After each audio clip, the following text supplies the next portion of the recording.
Jacques, did you happen to catch Tisha Powell's roller skates? No. I want to know who shot it. They did a really good job. It's on a roller skater? It's on like the roller skating rink over there. Skate Galaxy kind of looks like skating being a tension relief thing. But they shot it really well. Okay. I'm a Rick. It's a look beyond Rick. Derek or? No, I don't think it was anybody I know. It's insane. Like we got a kid that does it. It looks like production, like like the freaking Steadicam kind of thing. So, like, I'm curious if there's anybody.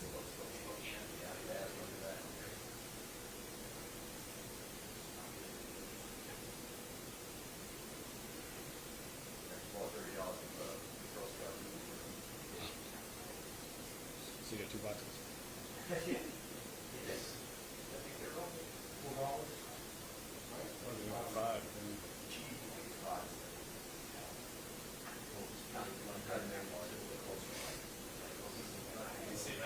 What's your go-to? Well, they're not that bad, but they shrink the boxes, and then they put like inserts in them, so like you get even less. So it's probably like 650 in each box.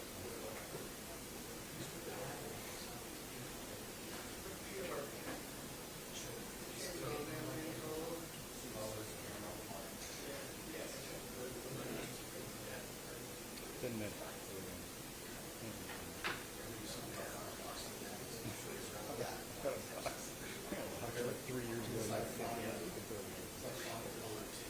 And now Walmart like sells their knockoff. Yeah, they're pretty good.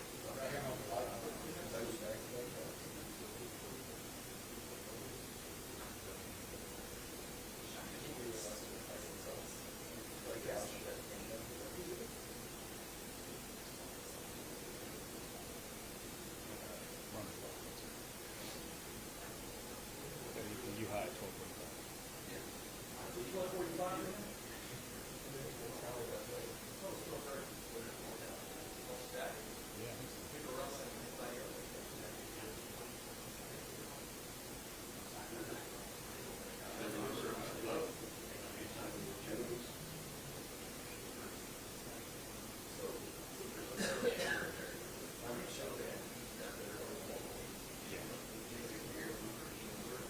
They're both.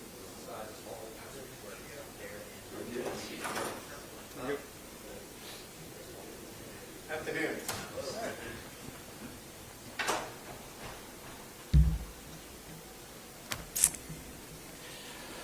All right. Today, this press conference was called to talk about our transfer portal class, some changes we made within our organization. But I would be remiss if I did not address Greg Brooks Jr. and the situation that unfolded in a interview that was done on Good Morning America. There's many things I can't say because it is pending litigation, obviously, but here's what I can tell you. It is factually incorrect to state that I was not there by Greg's side through this ordeal. I was there on multiple occasions. We had somebody from my staff that was there virtually every single day. We love Greg. We love him for the person that he is, for the competitor that he is, and the battler that he is, and can only wish him continued progress as he goes through an incredibly difficult time. But it was important for me to set the record clear as to my care, my love for Greg Jr. during this very difficult time.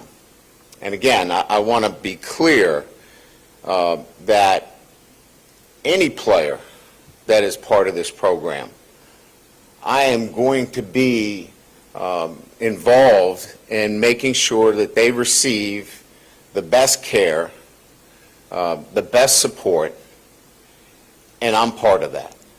So that was just extremely important for me to talk about. Look, you can question me as a football coach. You can question me in terms of the things that we do on the field, but off the field, as a parent, as a husband, as somebody that is actively involved in every community that I've been involved with, this is where the line is drawn with me. And that comment struck a nerve with me. It hit my heart. Because that's not why I'm in this business. I've been in it for our players. We'll always be in it for our players. And it rattled me that somebody could possibly be so factually incorrect in stating that I was not part of Greg Brooks Jr.'s care and support. And the support was the entire university, the entire community. So I needed to make sure that that record was clear. All right. We've put together, kind of some talking points. Obviously we don't have a high school player that will sign today. All of our high school players signed in the December signing period, and at that time we were able to talk about them individually, ask and answer questions about them. We have 15 of them here that are in our off-season program. We're excited about them, but we also supplemented that with a transfer portal class that by many publications felt it was an elite group. And we had 16 total transfers come in, 8 on offense, 7 on defense, and 1 special teams player. And we're pretty excited about that. They give us a experienced group that has played high-level football and blends to the existing program that we have. So from that perspective, combined with 3 straight top 10 high school signing classes, we wanted now to enter into adding to that roster.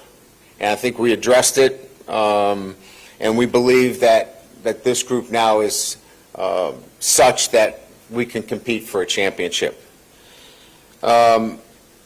I think when we talk about some other things, we're very appreciative of our fans and the generosity. The $1 million match that I put out there relative to NIL, it looks like we've met our goals, and I couldn't be more excited about that and the direction that allows us to continue to move relative to NIL. So we had an anonymous gift that matched it in its totality, plus I think there'll be a release here in the next 48 hours that we also were able to match the initial NIL. So that's pretty exciting.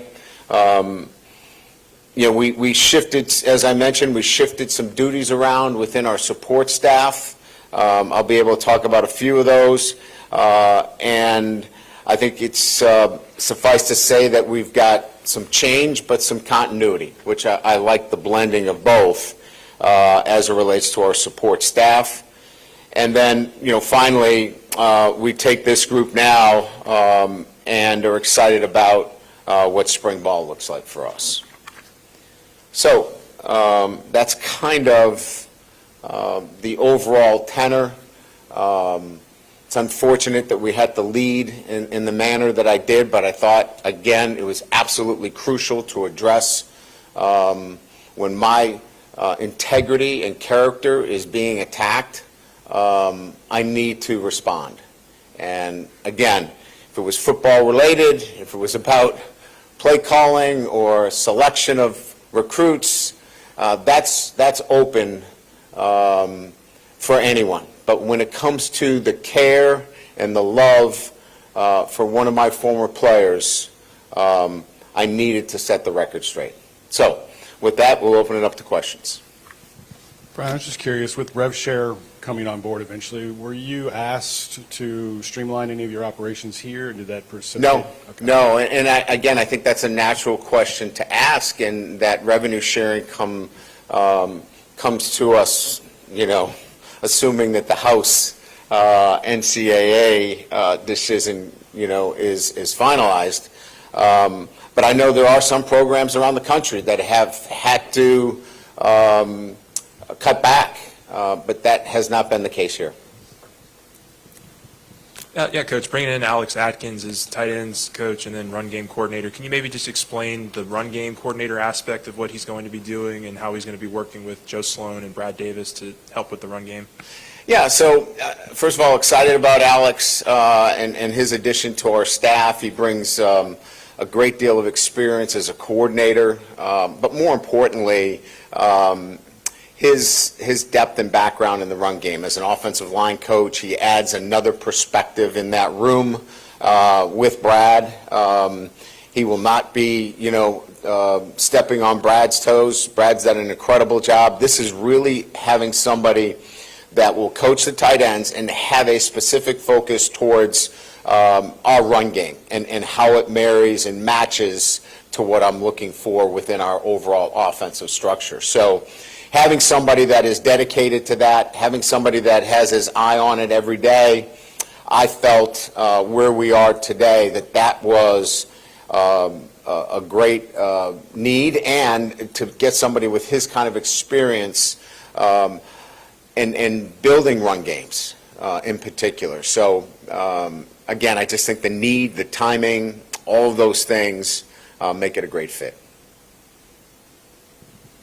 You touched upon it a little bit already, but with the return of Nussmeier, this transfer class you've got and other talent, how excited are you to get to work with this team in the spring, and what kind of team do you think this could be? Well, I'm excited to be, back in this building.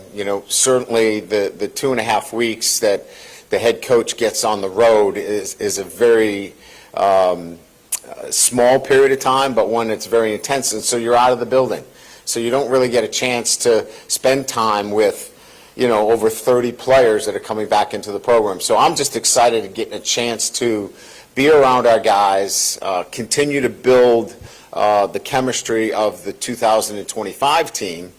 But the big picture plan is exactly what you said, it was to surround Garrett on offense, to give Blake the pieces that he needs on defense, to have a championship roster. And I believe we did that on paper. Now we need to go to work on that, and that work is in the details over the next few months. Coach, with Colin Hurley, how's his recovery going, and when do you expect, if and when, he will return? Well, as you know, we've left because of his age. At 17, he's under 18. We've left a lot of that up to the family. I've been there to see him on multiple occasions. Progress is real. He is back in Jacksonville, and reports in talking to his dad yesterday were really positive. So again, this is another scenario where there's a recovery process here for him. But I think everybody's optimistic. Bringing in someone like Nick Anderson, a big body wide receiver, how important is that? And also, second question, bringing in Michael at the quarterback spot after having a depleted QB room, how big was that as well?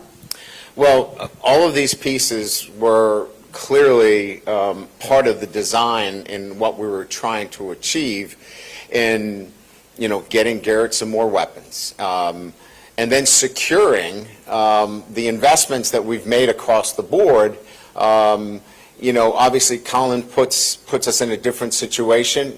He was healthy at the time when we went through the portal. We hope that he will be able to join us later. But Michael is a young man that has SEC experience, and we wanted to supplement that in our room.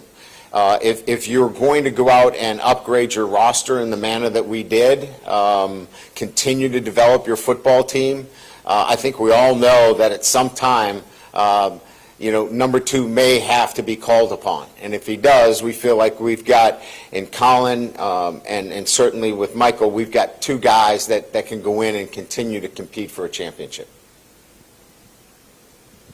Hey, Coach, now that you've, I guess, gotten to see some of these guys, they're working out all of that, who kind of jumps out from the portal that you think, look, we needed this at this position, and this is a guy that looks like he can help us? I think experience at the tight end position to marry with, a really exceptionally young player in Tradez, but bringing in Bauer Sharp, who's got a lot of experience and, a veteran kind of presence there at the tight end position. He's been outstanding. I think Jack Pyburn brings more than just his ability on the field, but how he impacts everybody in the locker room and in the weight room. His demeanor, his attitude is infectious. I think those 2 guys. I think we've already talked about the wide receivers. I think all of them have been working out hard with our quarterbacks, and I can tell you just by the numbers, they live up to what the speed quotient and things that have been out there about them. We're backing that up with Catapult. So all of those wide receivers are making an impact. And I'd say, Mansour Delant has been very, very, I think, impactful at the cornerback position. We've got some younger guys, some guys with experience, but we don't have a veteran player back there, and his leadership and just the way he's handled himself has been outstanding. Coach, do you have an estimate on how many guys you'll be looking for in the portal in the next window? And do you know if Colin Lacey can go through your pro day in March? I think we go into this next portal window with no expectations of we need to get somebody out of the spring portal. It would have to be something that just was a right fit for us. So we don't go into the second portal with any expectations like we had going into the December portal. Relative to Kyron, I know his lawyer just recently provided some information. That's all I know. We're going to have to monitor that situation probably, before we make any decisions relative to his status in Pro Day. Brian, I know you probably addressed this before, but Garrett Nussbauer, coming here and finding a quarterback who has his background, in football, and a dad who's a coach, what advantages has that been for him during his career and now going to his final year? Well, I think it starts back with him staying here when Jaden Daniels is here. Very easily could have jumped into the transfer portal. I think being the son of a coach, maybe there is that, I would say, understanding or conversation about persistence and waiting for your opportunity. And I think as a coach's son, a lot of those things were probably discussed. And I think at the end of the day, I'm sure it was Garrett's decision, but he comes from a coach's family, and those things were always discussed. And so I think that probably led to him waiting for his opportunity. And then, being from a football family, he's going to understand how the chemistry of a team and leading by example and surrounding yourself with great people is much more important than just any individual award. And I think that that's what he brings to the culture of our football team. And I think that, and I don't think I'm reaching, is something that when you're around the game your entire life lends itself to thinking that way. Coach, can you talk about Trades Green and him out on the basketball court? How does that affect him trying to put on muscle and timetable on Colin Hurley? Yeah, so certainly we're excited about Trades, and this is something that he wanted to do. This is something his family and I talked about, and we talked about that this is going to be hard. You're playing in the SEC in both basketball and football. Yeah, he's probably lost a little bit of weight, but he's involved in our weight training. So he is training physically in the weight room with our guys. He is not tapped out of that, which obviously we're excited about. But he's lost a little bit of weight. Running up and down the court from a cardiovascular standpoint is a little bit different than, cutting off the C-gap. So I think from that perspective, we're fine because we're going to continue to train him and really excited about his future. Obviously, we're all looking at Colin and again, it's a day-to-day situation, and talking to his dad, Charlie, there's really good progress.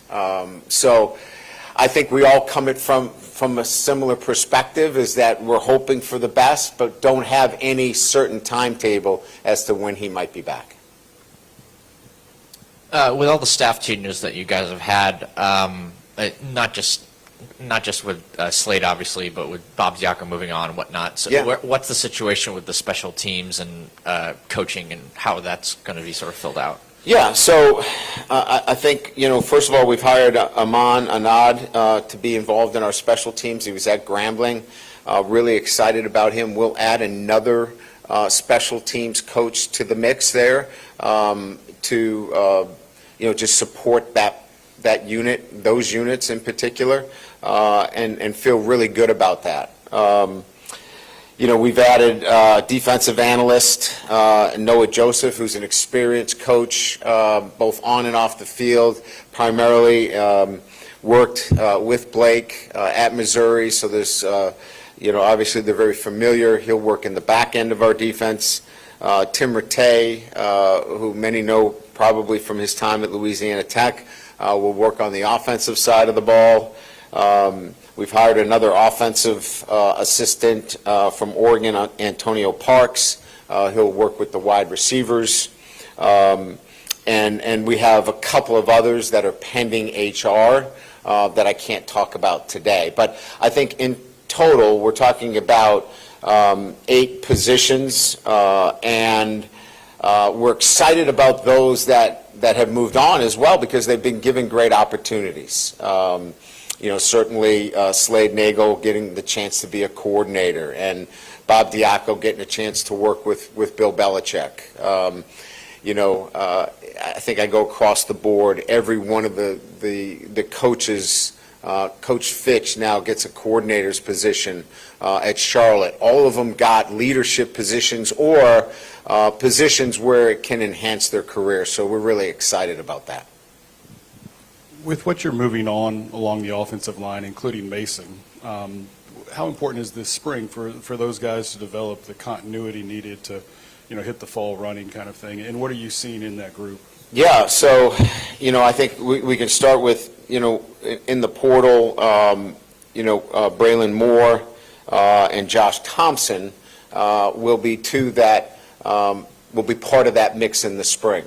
But it's important to point out that, there's going to be great competition. And you saw that in the bowl game, how really if you look across the board, Miles Frazier is the only player that does not return in that unit. So all of those guys will get the opportunity to compete, plus the two that I've mentioned that were starters, both at Virginia Tech and Northwestern, we think that that makes for a very competitive spring.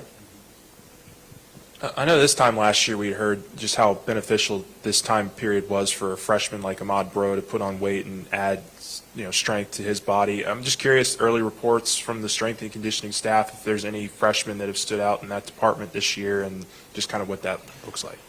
I think across the board, the ability to put on good weight from a nutrition standpoint and train the physical elements necessary during this period of time. I don't think there is a freshman that we feel has not met that challenge in terms of coming in at mid-semester. I don't want to point out any one individual, but all of them have meet or exceeded the kind of growth chart, if you will, that we put in front of them, and that's really encouraging.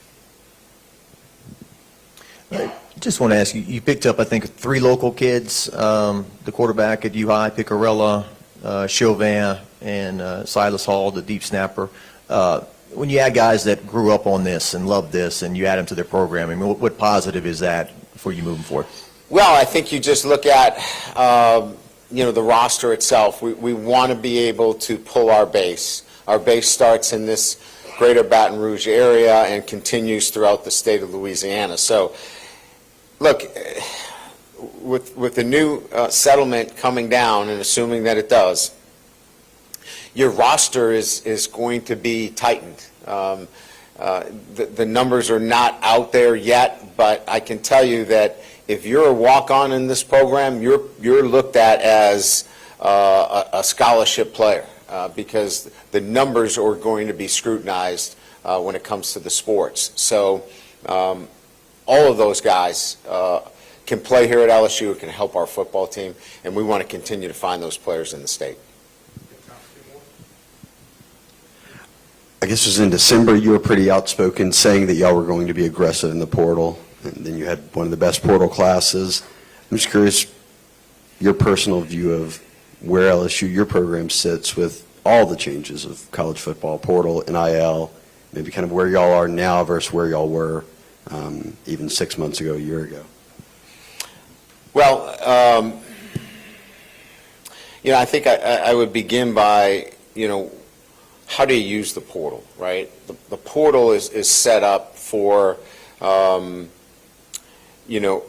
either giving kids an opportunity to play the game where they are not in a position to do so, i.e. if players leave here, they're looking for opportunities to play. The transfer portal allows you that. It also allows you the opportunity, if guys aren't meeting the elite standards of your program, then they may have to find another place to settle. On the other side of the portal, you can certainly build a roster and help your roster. I don't want our roster to be built through the portal.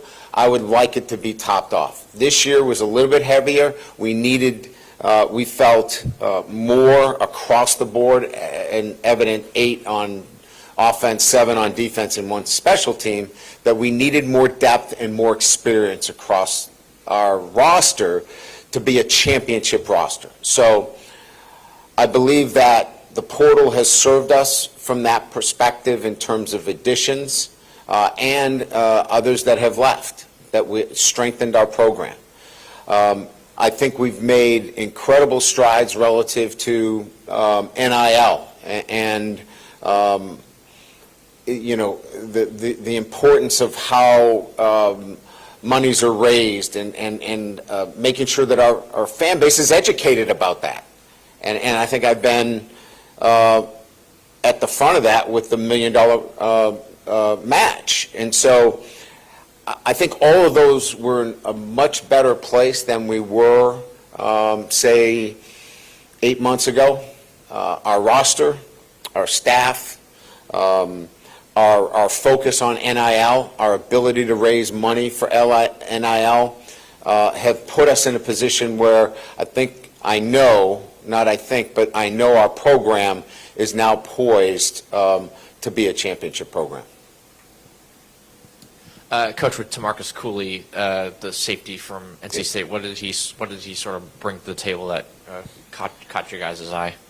Well, I think when you're looking at that position, look, you're either trying to get a third corner on the field or you're trying to get the next best safety on the field, depending on how you play that position. He can do both. So his versatility, his ability to play man, his ability to run down plays really stood out to us. And an experienced player at that position. We're not very experienced at that position. Going into camp, Jawan Johnson was a backup, and that's a true freshman. So having an experienced player at that position allows, again, and I think I said this earlier, allows Blake many more opportunities to do the things that he needs to do on defense. Thank you so much. Appreciate it.